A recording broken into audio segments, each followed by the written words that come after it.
Bonjour, je suis Sylvestre René Assanguefac, psychologue. Le handicap peut être défini comme un désavantage réel ou présumé qui limite physiquement, mentalement ou psychologiquement une personne.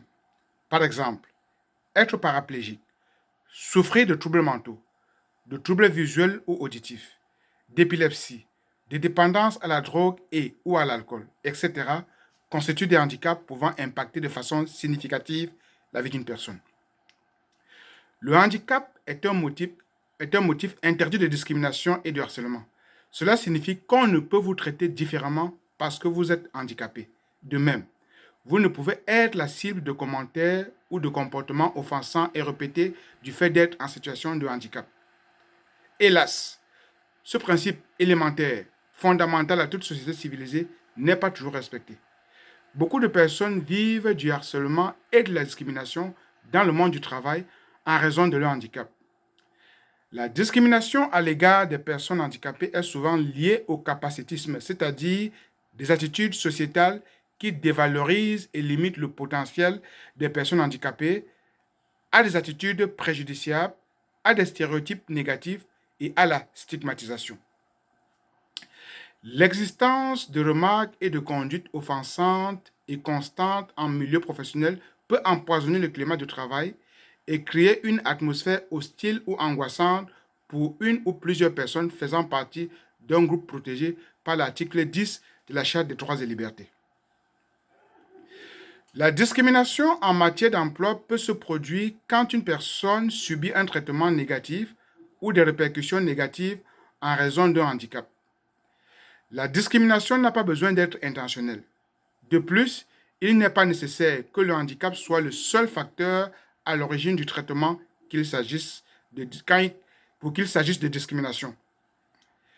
Chez la personne handicapée, il arrive parfois qu'on assiste à une combinaison de motifs de discrimination comme le sexe, la race, la couleur de peau, la religion ou l'âge, etc., contribuant davantage à complexifier sa problématique de manière tout à fait unique. Par exemple, les femmes handicapées se heurtent à des formes particulières de discrimination. Elles peuvent être exposées davantage au harcèlement sexuel et à la violence sexuelle au travail car on les perçoit comme étant plus vulnérables et incapables de se protéger. Paradoxalement, les victimes de cette forme de discrimination en milieu de travail ne vont jamais demander de l'aide, par peur de compromettre leurs chances ou de perdre leur emploi si chèrement acquis. Elles le font seulement lorsque leur santé mentale devient critique, voire chaotique. Face à tout ce qui précède, devons-nous croiser les bras en spectateurs résignés? Nous croyons que non.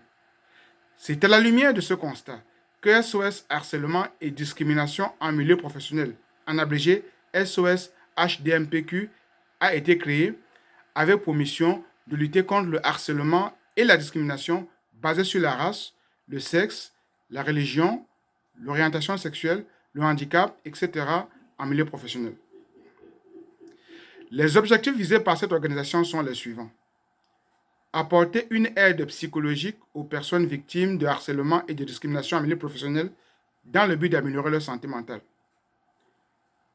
Accueillir, évaluer et orienter les personnes victimes de harcèlement et de discrimination vers des services appropriés, tant publics que privés. Référer les personnes victimes vers des services d'aide juridique afin qu'ils puissent être accompagnés dans les démarches s'ils souhaitent les entreprendre. Organiser des activités sociales, des séminaires ou toute activité portant sur le harcèlement et la discrimination en milieu professionnel, et ce, dans le but de réduire, voire annihiler complètement le phénomène. Prévenir le harcèlement et la discrimination en milieu professionnel au Québec en sensibilisant la population. SOS Harcèlement et Discrimination en milieu professionnel se veut une clinique spécialisée pour accompagner les personnes victimes en milieu professionnel dans leur quête de bien-être dans une société où le travailleur ne comprend pas toujours toutes les différentes juridictions et les services de santé mentale qui sont mis à sa disposition pour l'accompagner. Si vous estimez avoir vécu du harcèlement et de la discrimination au travail en raison d'un motif protégé par l'article 10 de la Charte des droits et libertés, si vous détenez une assurance privée, un programme d'aide aux employés ou alors rien du tout de tout ce qui vient d'être cité, merci de nous contacter. Envoyez-nous un message à l'adresse courriel suivante: sos.hdmpq@gmail.com. Je reprends: sos.hdmpq@gmail.com. Nous tenterons de vous accompagner dans votre quête de bien-être au travail. Votre message doit comprendre votre nom et prénom, contact téléphonique et un bref descriptif des faits. Vos informations seront traitées de façon confidentielle.